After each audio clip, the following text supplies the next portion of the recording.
आज के इस क्लास में पढ़ने वाले हैं स्थिर लागत क्या होता है, फिक्स्ड कॉस्ट इंग्लिश में बोलते हैं। देखो, स्थिर लागत मीन्स होता क्या है कि चाहे कंपनी में किसी भी संस्था में प्रोडक्शन हो या ना हो, उसे ये लागत देना ही होता है। इसका जो लागत है वो फिक्स्ड रहता है, उसे कंपनी को या संस्था को देना ही होता है, उसे हम बोलते हैं स्थिर लागत।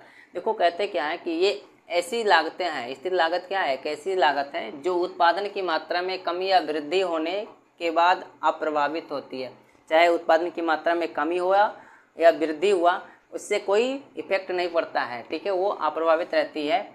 सामान्यतः ऐसे व्ययों का संबंध जो है उत्पादन मात्रा से ना होकर समय अवधि से होता है, ठीक है।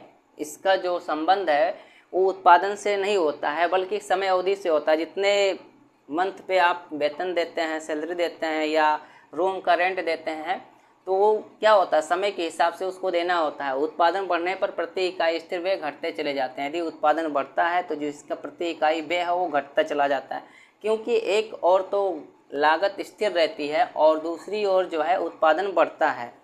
अब देखो, उदाहरण के तौर पर स्थिर लागत क्या होती है। कारखाना भवन का किराया, जिस कारखाना जो है, जो कारखाना है वो जिस भवन में चल रहा है उसका किराया हो गया, ये स्थिर रहता है।